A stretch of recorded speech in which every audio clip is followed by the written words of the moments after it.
नमस्कार मित्रों, आज मैं आपको भगवान सत्यनारायण व्रत कथा का तीसरा अध्याय सुनाने वाली हूँ। अगर आपको यह कथा पसंद आए तो मेरे चैनल को सब्सक्राइब और वीडियो को लाइक करें। इसके 2 अध्याय पहले ही चैनल पर अपलोड हो चुके हैं, यदि आपने नहीं देखे हैं तो आप देख सकते हैं। तीसरा अध्याय। सूत जी बोले, हे श्रेष्ठ मुनियों, अब आगे की कथा कहता हूँ, सो सुनो। पहले समय में उल्कामुख नाम का एक अत्यंत बुद्धिमान राजा था। वह सत्यवक्ता और जितेंद्रिय था। प्रतिदिन देव स्थानों पर जाता और निर्धनों को धन देकर उनके कष्ट दूर करता था। उसकी पत्नी कमल के समान मुख वाली अत्यंत सती साध्वी थी। भद्रशिला नदी के तट पर उन दोनों ने श्री सत्यनारायण भगवान का व्रत किया। उसी समय साधु नाम का एक वेश्या आया। उसके पास व्यापार के लिए बहुत सा धन भी था। राजा को व्रत करते देखकर वह विनय से पूछने लगा, हे राजन, भक्तिभाव से पूर्ण होकर आप यह क्या कर रहे हैं? मैं इसे सुनने की इच्छा रखता हूँ। राजा बोले, हे वेश्य, अपने बंधु बांधवों के साथ पुत्रादि की प्राप्ति के लिए एक महाशक्तिमान श्री सत्यनारायण भगवान का व्रत व पूजन कर रहा हूँ। राजा के वचन सुनकर साधु वेश्या आदर से बोला, हे राजन, मुझे इस व्रत का सारा विधान कहिए। आपके कथनानुसार मैं भी इस व्रत को करूंगा। मेरी भी संतान नहीं है और इस व्रत को करने से निश्चित ही मुझे संतान की प्राप्ति होगी। राजा से यह व्रत का सारा विधान वेश्या ने सुना। व्यापार से निर्वृत्त होकर अपने घर गया। साधु वेश्या ने अपनी पत्नी को संतान देने वाले इस व्रत का वर्णन कह सुनाया और कहा, जब मेरी संतान होगी तब मैं इस व्रत को करूंगा। साधु के इस प्रकार कहे गए वचन अपनी पत्नी लीलावती के सामने कहे। एक दिन लीलावती पति के साथ आनंदित हो संसारिक धर्म में प्रवृत्त होकर सत्यनारायण भगवान की कृपा से गर्भवती हो गई। 10वें महीने उसे एक सुंदर कन्या की प्राप्ति हुई। दिनों दिन वह ऐसे बढ़ने लगी जैसे शुक्ल पक्ष में चंद्रमा बढ़ता है। माता पिता अपनी कन्या का नाम कलावती रखा।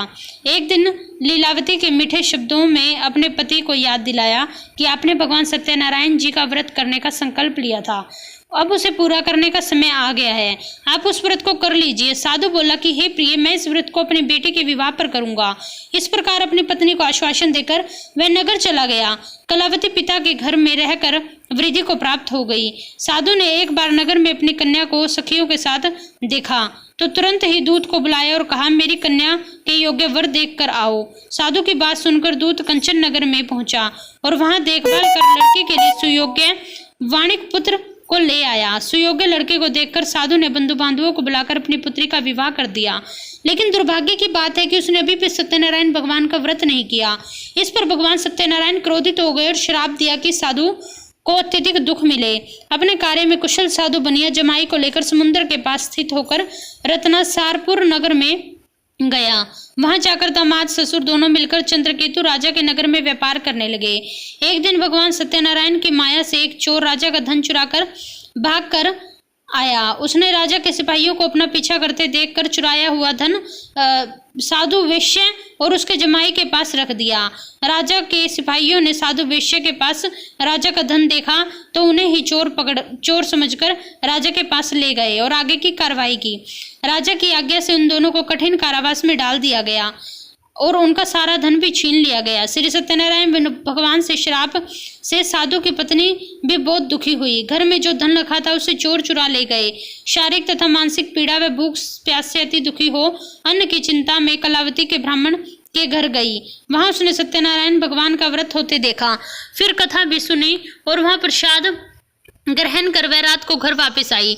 माता के कलावती से पूछा कि हे पुत्री, अब तक तुम कहाँ थी? मेरे मन में क्या है? कलावती ने अपनी माता से कहा, हे माता, मैंने एक ब्राह्मण के घर सत्यनारायण भगवान का व्रत होते देखा है, अतः मैं भी ये व्रत करना चाहती हूँ। कन्या के वचन सुनकर लीलावती को अपने पति की कही बात ध्यान आ गई कि व्रत करने का निश्चय तो मेरे पति ने भी लिया था। लीलावती ने परिवार व बंधु बांधवों सहित सत्यनारायण भगवान का पूजन किया और व्रत भी किया कि मेरे पति तथा जमाई शीघ्र घर लौट आए। साथ ही यह भी प्रार्थना की कि हम सबके अपराध क्षमा करें। श्री सत्यनारायण भगवान इस व्रत से संतुष्ट हुए। राजा चंद्रकेतु को सपने में दर्शन देकर कहा, हे राजन, तुम उन दोनों वेश्यों को छोड़ दो और उनका जितना धन लिया उतना उन्हें वापस कर दो। अगर ऐसा नहीं कहा तो तुम्हारे राज्य को नष्ट कर दूंगा। प्रातःकाल सभा में राजा ने अपना सपना सुनाया और वाणिक पुत्रों को कैद से मुक्त कर दिया। दोनों के आते ही राजा को प्रणाम किया। राजा ने मीठी वाणी में बोला, हे महानुभावों, भाग्यवश ऐसा कठिन दुख तुम्हें प्राप्त हुआ है, लेकिन अब तुम्हें कोई भय नहीं। ऐसा कहकर राजा ने उन दोनों को वस्त्राभूषण पहनाए और जितना धन उनका लिया था उनसे 2 गुना धन देकर उन्हें विदा किया। दोनों वेश्याएं खुशी खुशी अपने घर की ओर चल दिए। यहाँ भगवान सत्यनारायण व्रत कथा का तीसरा अध्याय संपूर्ण होता है। यदि आपको ये कथा पसंद आई तो मेरे चैनल को सब्सक्राइब और वीडियो को लाइक करें। इसी तरह के और अध्याय सुनने के लिए धन्यवाद।